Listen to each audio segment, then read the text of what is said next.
Welcome, everybody, to the show. Today, we're joined by Dr. Patrick Farran, a leadership expert with 25 years of experience guiding Fortune 100 startups, nonprofits through change and culture transformation. As the founder of Ad Lucem Group and the former Notre Dame MBA faculty, Patrick brings PhD level insights to helping leaders thrive in meaningful, lasting change. Not to mention that he's also a triathlete, which we'll get into later in the episode. But with all of that, Patrick, welcome to the show. Glad to have you here today. It's a pleasure to be here. Yeah, definitely. Just to jump right in, Patrick. Well, first, let's start with telling the listeners a little bit about yourself, and then we'll jump. Yeah, so I consider, briefly, my dad was an iconic teacher of 47 years, and my mom was a gerontological researcher, worked with Alzheimer's caregiver patients. And I think both in my DNA and my upbringing, they inculcated for me a love of service, right? And not to be trite, but I feel like my life's mission is to leave this world a better place. And for me, one of the pieces that I most enjoy, I feel a calling to really coaching and developing others. I enjoy teaching and so forth. I was a high school teacher in my early career, spent 20 plus years in corporate consulting world, and founded my own practice a number of years ago and continued to work in a higher education capacity as well. And the unifying thread throughout that time has been just the joy that I get from walking on the journey with other folks who are trying to better themselves, better those around them, better the organizations they serve, and so forth. And being party to that and witness to that is profoundly meaningful. Yeah, that's beautiful. A life of service. Aren't we all supposed to be? We hope so, right? Yeah, definitely. What do you find, just to jump right in here, what do you find is the attribute of people who seek sort of like your professional services in coaching and development as a leader? Well, I think in terms of folks that we really resonate with, we would call them purpose driven, right? And everyone's purpose is going to manifest differently, but someone who is really being mindful and intentional about the kind of leader they want to be, the kind of work they want to contribute to, how they want to show up in the world. There's not a one size fits all there, but we're not out to try to evangelize the importance of purpose necessarily so much as for help understand folks how to tap into that in a way that's meaningful for them, how to engage their team members in a way that's authentic, and do so in a way that has very practical implications throughout the organization and throughout the ripple effects of that work. Yeah. I couldn't agree more. So you help guide leaders through a lot of the most turbulent times in organizations. And so when everything feels so uncertain, and we're kind of going through those times right now, right? What is the first anchor that you recommend a leader to hold on to? Going back to the purpose is one of those, right? And we have an upcoming book where we talk about the centering on both your individual purpose, what is your why, and then helping folks tap into that for themselves. And then importantly, if you're working in the context of a team or an organization, tapping into that organizational purpose. And to the extent that you can create alignment in terms of what does that mean? How does that manifest for us if we're aligned to this particular purpose and how we're showing up together? That alignment can help the teams become more resilient and work through those challenges. Okay. So how do I find my purpose? Let's say I'm just a leader who's come up through the organization without consciousness of it. I'm just good at my job. And so now I'm here and I need to navigate through some uncertainty, and I don't know what my purpose is. How do you guide me through that? Well, I think that for some folks, they will have a clear sense that they may not know the words necessarily, but these are things, For sure. starting with what are some values that are important to you, for instance?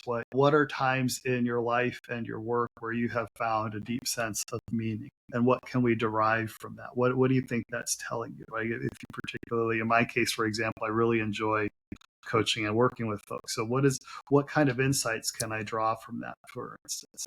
Ideally, an organization will have an articulated mission statement, purpose, and so forth. Sometimes there needs to be some, coalescing around what does that mean for us, and how do we carry out and fulfill this purpose. Sometimes organizations, especially startups, need to do some work there, and there's an opportunity to co-create some of that. And what do we think our purpose is, as either an individual team level or more broadly within the organization, if we don't have that well defined. So doing that in conversation can be very helpful. There's, again, sometimes for folks it's clear. We just need to kind of think about the words and what are the implications of that. Other times you can do sort of the bottom up and thinking about those experiences and what insights can we draw, and that can be very helpful for that introspection. Yeah. And how do you help people who have certain values or missions on their own? How do you help them tie that back into the organization that they work for? Yeah, so I liken it to, one of my co-founder and co-author. She was the coxswain she went to Harvard and got to yell and for the team. And we often liken the metaphor of you want to be rowing in the same direction, right? Yeah. And we're not always aware of the friction that we create when we're not in alignment. So I think taking stock at the front end is a really important exercise. We have a number of different ways and some guided exercise. And then we actually, in our book, we've got some upcoming reflection exercises that'll be available to help teams and individuals sort of pull those things out of the toolkit, so in those areas where they might need help thinking through this. But in its essence, it's really taking a step back and taking that stock on what does this mean for us? What am I about? What kinds of challenges do we bump up against? I'm I'm going to paraphrase this quote. I'm going to butcher, but Friedrich Nietzsche. So basically, and Viktor Frankl popularized this quote and sentiment. They both had a sentiment that if we are clear on our why, a big enough why, we can endure any how.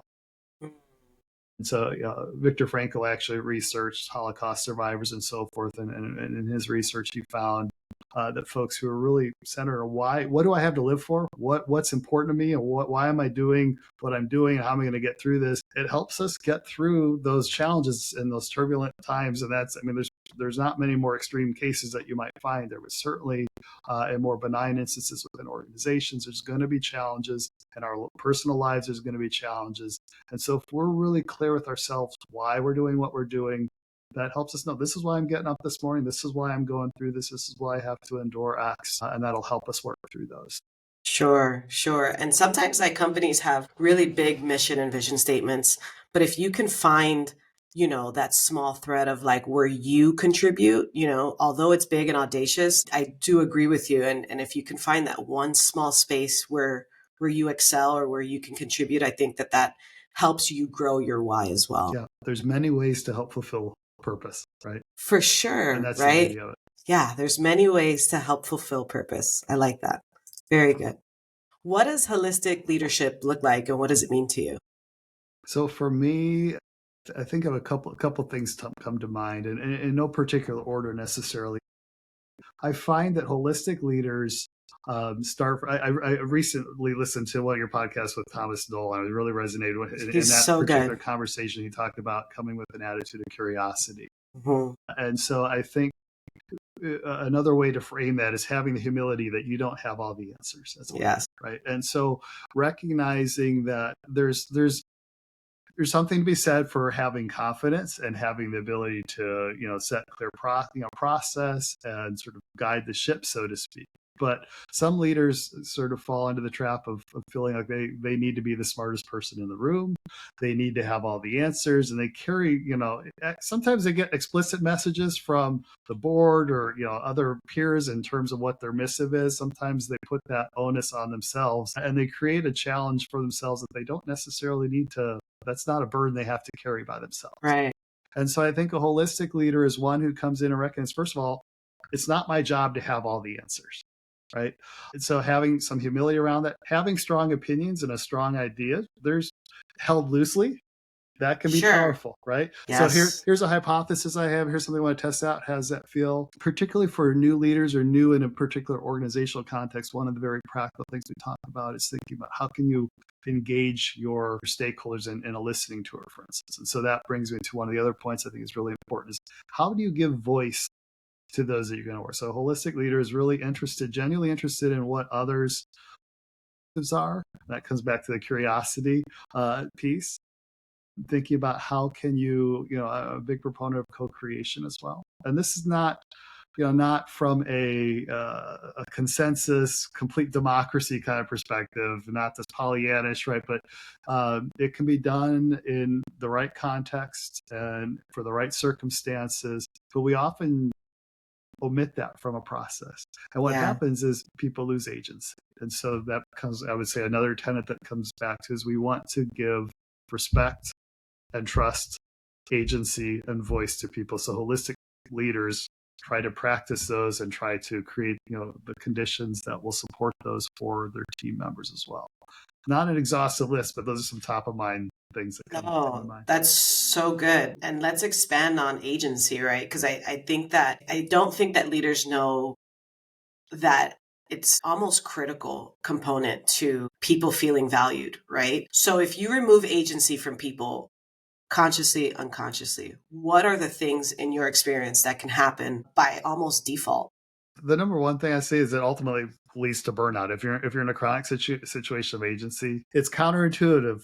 Overwork can contribute to, it can be a manifestation of burnout, but the reality is the loss of agency is a bigger contributing factor. And again, if you don't have agency, the amount of work you're doing, that's one way. But folks who have a deep sense of purpose and they have the ability to decide how and when they work and kind of how they show up, that can suddenly they're able to do all sorts of things. And I'm doing things that I'm deeply driven by that I look at. There's no reason I should be doing other than it brings me joy, right? Right. It kind of fulfills my purpose either in the work context or as an avocation. I enjoy community theater, for instance. So Yeah. I'm doing these evening rehearsals when it's adding stuff to my load, but it brings me joy.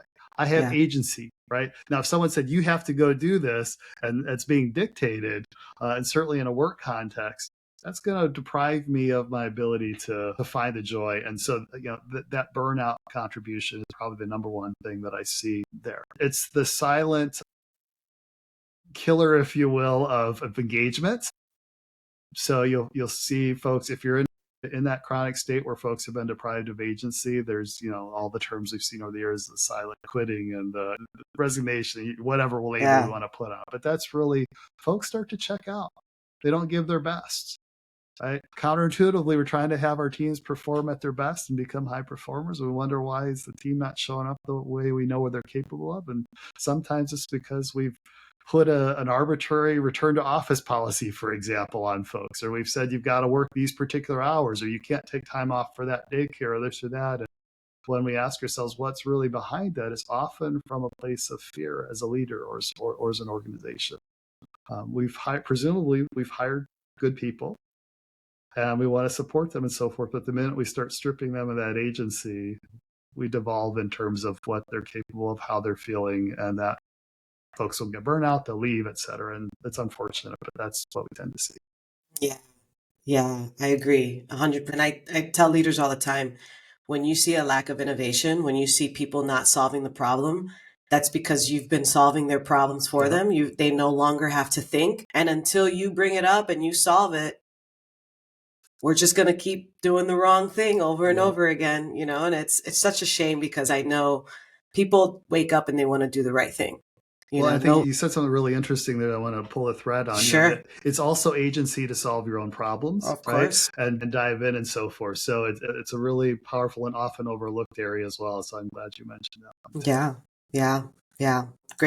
Great conversation. So ethical leadership is important. And so, the conversation of ethics, it's such a good one because it's not yes or no, right? It's when to break the rules and when not to break the rules. And it's often scrutinized. But what are some common ethical blind spots that you see even with the most well-intentioned leaders?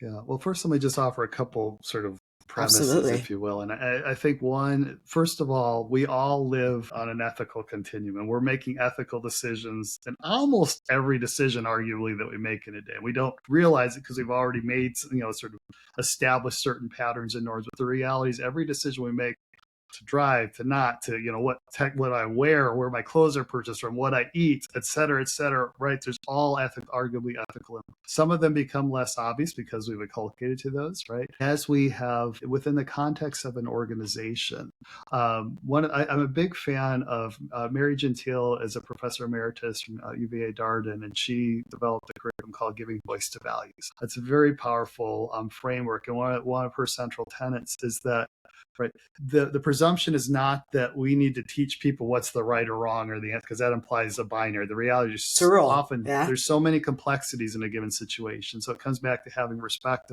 and agency to think about what that looks like. But what often organizations lack, and certainly leaders themselves and or how they taught their teams, is how to think about giving voice to someone's ethics, right? Sure. How do we train one another and do that mental rehearsal? Where am I on a continuum with a particular issue? And if that issue, her tenet was that if you thought about in advance of how you might respond to a particular situation, you're more likely to act on that in that situation. So it comes back to, if I draw the metaphor to your purpose, and thinking about your purpose, it's also helpful to think about your values and your ethics. So you ask yourself, implicitly or explicitly, if I'm ever presented with such a situation, what am I going to do? And then the follow-on question is, how can I bring voice to that? What might I be able to give voice to that and have a constructive conversation around that, for instance? And I can give an example in our own practice, for instance. One of our areas of support and services around diversity, equity, and inclusion. Right. And we know the current landscape that's happening right now and so forth. And we've got some of our clients are having to thread an important needle with, they're receiving federal funding and so forth. Right. We're making the ethical decision that that's still important to us. It was important a few years ago. It's still important today. Whether we want to call it something different, that's a different discussion. Right. But that's a value of ours. That's an ethic of ours. And so we've made the decision not to scrub our websites of saying these are some values that we hold. Right, recognizing that may have implications, right? Some people may say, well, we can't work with you, and we're okay with that. But we're trying to make intentional decisions around those ethics. And oftentimes we default into decisions, or we go along with the crowd without getting political. We're seeing a lot of that in today's landscape, right? How can we stand up in the face of a situation where we may not have authoritative power and there is a perceived ethical situation? How can we practice raising the hand, say, hey, I'd like to talk about. Yeah. So I got on a lot of tangents there, but I'll pause. No, I love it. I love it. And I think that, just having it on your website, and I think this is where maybe some people don't want to take a stand because they think that they need to be bold and brash about it. But you really don't, right? You can just humbly say, this is just one of my values, and you can take it or leave it. We're not walking around with picket signs to say that this is what we stand for. And I think that that's where, I firmly stand on some of my beliefs, and I understand that they may not be popular, but this is just what I stand for, and it's okay, So I appreciate the fact that you guys keep that on your website. And I think people are just scared. They're just scared of what everybody's going to think, or because of the landscape that we're in. But if this is something that was important way before 2020, and so, and we can see the value in diversity and inclusion, especially, well, both are equally important, but inclusion, right? Because just because we hire someone doesn't mean that we invite them to the meeting or to the party or whatever. But I think that leaders are often scared because of, like you said, groupthink and movement. But it's okay to stand for what you stand for, and you don't have to be audaciously brash about it, but holding it as your value is just part of who you are. And I love that statement. If I could build on that, I think that that's what's unique to all of us as individuals and as a leader, right? And so to say this is my value, like I'm not a political activist, right? I don't enjoy engaging in the political landscape, right? But I also am clear on what my values are, and I've decided here's how I'm going to be. Ad Lucem is Latin for to the light. As an organization, our purpose is try to be light to individuals and organizations we serve. Say, here are some better ways that are research-based, that we have found in our extensive experience, serve organizations effectively, right? For others, that may manifest that I want to go be a political activist, or I want to, or they may say on the other end of continuum, this is important to us, but we also need to thread a needle, and how can we do it in a way that we can maybe change the language but hold true to some of the central tenets, et cetera. There's any number of ways, and that's the beauty of, again, honoring the complexities of these ethical situations. It's rarely a binary. I mean, the media and the politics like us to make us think it's a polar yes or no in whatever issue we're talking about. In my life, I often joke with my friends when I went and did my PhD studies, I've never, felt more dumb. The more I've learned, the more I realize how much there is to know and how complex things really are. And the more we try to simplify and come up with the exact right answer, the more skeptical I am of the person on the other side who has that perspective. So as leaders, honor the complexity, honor the different perspectives. Think about what does this mean? Be willing to change perspective. Be willing to shift and recognize that it can look different for different people. And that comes back to the diversity, right? Diversity of thought and perspective and respect. Yeah. The word "and" exists for a reason. It doesn't have to be this or that, for sure. Yeah. Let's shift into culture, because I feel like we were on our way there already. Culture transformation is a huge undertaking. It's a long game, and sometimes it can be intimidating. So how do you guys help leaders turn what they want their culture to look like, which can be a vague concept, into something that's like tangible and actionable? So the number one thing we always say is that you don't change culture by talking about and setting about to change culture. And by that, we mean that if that's the focus, culture is a byproduct. It's a byproduct. Culture is built one conversation, one interaction, one process, one decision at a time. And so it comes back to, and again, this is why if you're clear on what your purpose and your values are, that sets some directional frame for what kind of culture would that look like? What do we want to support? So I'm not suggesting it's not important to talk and think about culture, but if you say, hey, this is the culture we want to have, now let's go create it, it doesn't work that way. On the other hand, if you say, hey, here are some things that are really important to us, maybe there's a strategic initiative or some kind of piece that we need to carry or something that we need to effectuate from a change perspective, et cetera. If we get something that we all care about and we all need to align on, and then we think about how do we want, the process-wise, how do we want to work at this together? The culture becomes a byproduct of that joint work. When we learn how we row together, we set sort of the ground rules for how are we going to engage on this issue? How are we going to give people voice? How are we going to build this consensus? How are we going to work through this? What does this look like? How do we deal with dissent? How do we deal with team conflict, et cetera? What are sort of the rules of engagement, if you will? That's what's going to create the culture. It's not the ping pong tables as we talk about in the book. Marcus Buckingham calls those kinds of things the cultural plumage. It's not to say those don't have a place, but that's ancillary to how we centrally operate together. What does plumage mean?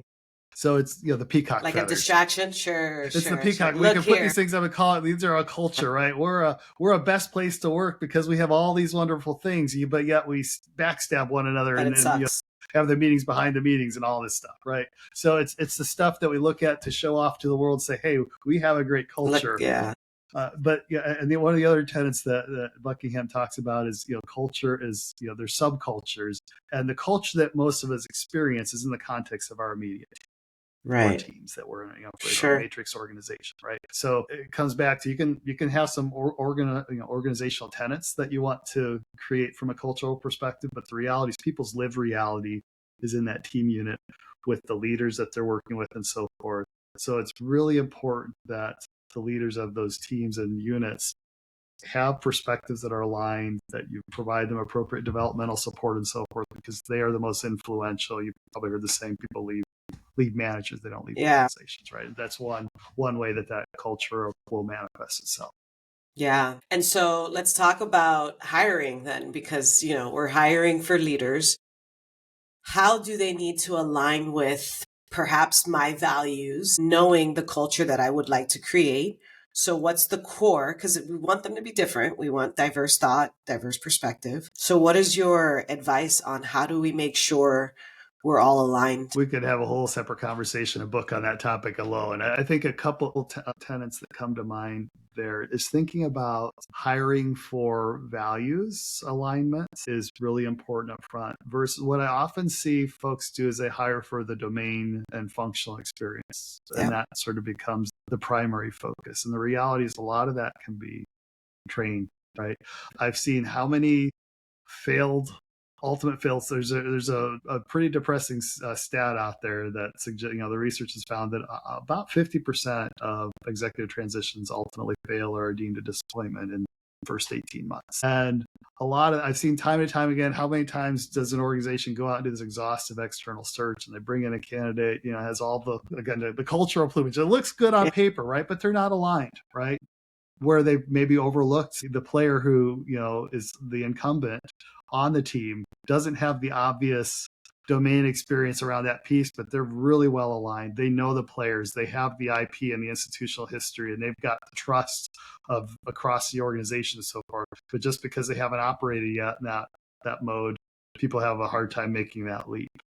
Yeah. And so I've seen that pitfall commonly, where we go for the bright shiny candidate, so to speak, but we've missed the alignment of those things. So the pedigree is falling prey to the pedigree. Right. And again, it's not to suggest that pedigree isn't important, but sometimes we over-index on that. And so being careful to put that in the context of what truly is most important here. Learning agility is a really important trait. Coachability. And if you have someone who comes in and they have all the answers, beware. Yeah, right. Beware. And a lot of times organizations conflate confidence with competence, and that's often not the case. Yeah. So what kind of questions do you ask, perhaps in an interview, to find out what somebody's values are? That's a great question. It's going to be contextual, but I think to the extent that the research shows that the behavioral interviews, they're not good predictors, right? And so if you can engage in some kind of case or simulation or micro work product where you're not abusing or taking advantage of the candidate's time, or you're compensating them for that. But if you can have them simulate. So for example, when I applied for a professor role, they had me teach a class, right? Instead of asking me, what's your philosophy and how you teach and interact in the classroom, show me. Right? So thinking about how can you create those kinds of simulation experiences, again, and that's why I say it's contextual depending on the nature of the role. One of my early corporate roles that I had, we had 3 interviewers, and it had the standard behavioral stuff, which is fine, whatever. But the most telling one tended to be, there was a person who did the role profile, and their role was to share the role and allow them to ask questions. And inherently what happened is the person tended to be, the candidate tended to be their most authentic self there, because they didn't think they were being assessed. And so they would ask the questions, the nature of the questions, and when they were more concerned about the free food in the cafeteria or this or that, or that was telling. And so there was sort of the rule was 3 thumbs up, and oftentimes it came down to the role profile, how they interact, were they respectful of the people they interacted with, and so forth. How many times have you heard disrespecting the administrative person at the front desk and so forth, right? And so looking for those ways to get folks in their actual elements can be helpful at mitigating some of those hiring decisions, but it's not foolproof. Asking some of those values-based questions and how that has manifested for them, and what does that mean, and some of those hypothetical questions where you can really drill down to get away from the sense on how and why they think that way and what they do with that can be helpful as well. Yeah, and it's funny that you say that. How I know we had a boss not too long ago that would ask the receptionist right after the interview. Exactly. He would call down and he would say, "How were they? Well, what'd you think? What were they like when they walked in?" And they could make or break you. They 100%. 100%. That's exactly right. Great interview, terrible, first impression with the receptionist, or upset or whatever. And he's like, done. Because you just don't need that, And I agree with you. I think also observing the language that they use when they're describing these things, is super important to see how negative or positive they are in their language for optimism or pessimism. That's good. I think hiring is one of the things that it's such a crapshoot, and we could be better at it. And I know that there's a lot of statistics and stuff like that out there, but I really like the fact that you said that behavioral is not as good as we thought it was. I think it was an evolution from where we were, and we just need to continue evolving. We kind of get stuck in this worked once, this is going to work forever, and we're just not there anymore. And one of the other interesting things on the behavioral track there is that because you can train out, you can coach up, and everyone knows what the standard behavioral questions are, right? And folks who do a good job prepping for that, but that's a different skill set than actually doing it. Conversely, this comes back to the diversity perspective. right? Not Right. everyone has that same experience around prepping for those or knowing those. Sometimes there can be some diamond in the rough. And so looking beyond the obvious polished questions, Yes. some people just don't perform as well in that context. And looking for that diamond in the rough can be really powerful so you don't overlook Yeah. And the also less obvious candidates. getting out of the office, right? We often took people to lunch just to see what their interaction with the server was like, or, if they messed up their order and what they would be like with the messed up order and stuff like that. And it's just, kind of getting people to relax so that they can just be themselves, because this is ultimately who they're going to be in your workplace. So very, very, very good. What's one leadership principle that you found to be universal, no matter the context or the size of the organization? Put me on the spot here. You can take your time. I think that, how should I say this so it doesn't sound trite, right? The more real you can be, the more you can have. There's a helpful model called the Map of Meaningful Work by Dr. Mario Lipsquersma, and she talks about having integrity with self. And so the more you can have integrity with yourself in the context of the role you're doing, that's going to be a predictor of the staying power for you in that role. Right? So that would probably be my off-the-cuff answer. If you gave me more time to think about it, I might amend that, but that's what's coming top of mind to me. No, that's good. I don't know if we know that enough. I don't know that we say that often enough, but your self-reflection of you holding yourself accountable to how you did today is definitely, and it has to be universal, right? Because it's so self um reflective, that if you knew that you didn't do, for example, if I had a conversation with someone and I knew that I could have had a better conversation, or I was a little emotionally charged, going home and thinking about why I was emotionally charged and going back the next day to apologize about it's everything, right? It's being able to do that. So I think your answer was spot on, because self-reflection is, I think it's the foundation of you being a better person, a better leader, all the things, being able to look at how you were. And that's a great example of being able to apologize when you're wrong. It comes back to that humility, right? Yeah. It's that old myth of, it's never having to apologize, feel like you have to apologize. Yeah. That's bad counsel. BS. I call BS on that. Yeah. Nobody, and sometimes it's funny because, it happens to me from time to time. Of course, I'm human. And when I go back to apologize, the person's like, oh, no, you're fine. And I'm like, no, I'm not. Like, I just need you to know that I know inside of me, I wasn't as calm, or I didn't use the right language, or that wasn't my intent. And it just helps the relationship grow so much more, because they know that I can hold myself accountable to even put something a deposit in the trust bucket, right? I love that, putting deposits in 100%. So let's talk about your triathlete and your community theater a little bit. I want to get to know you on a personal level. So how did you get into triathlete? And do you still compete? I compete with myself, right? And so it was probably, I don't know, 15, 20, it's probably come about 20 years or so ago. I had gotten to a point where I was not working out. I was on anti-anxiety meds. I was carrying an extra 40 pounds. I was not in a healthy spot. My wife and I, we need to fix this, right? So we went to a spin class. 6 minutes in, I had to quit. I'm like this. I was embarrassed, but I went back. But our spin teacher, Felicia, she was a dynamo, and she inspired my wife to do a sprint distance triathlon. And I went and watched and cheered my wife on. There were like 3,000 folks. It was an all women's triathlon. And there was a 76-year-old participating. There were multiple cancer survivors participating. I remember one woman gets out of the lake and 2 people rushed her aid. And I'm like, oh no, is she in trouble? No, they were just bringing her crutches so she could go to the next line. I cried 3 times that day out of sheer inspiration. And I'm like, I have no excuse.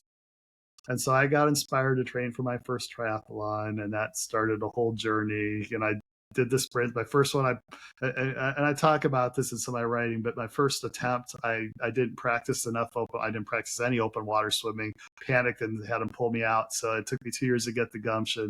I did the sprints for about 10, 15 years during COVID. I'm like, let's challenge yourself. Let's train for an Olympic distance. Hired a tri coach to do that. They're addictive when you do them.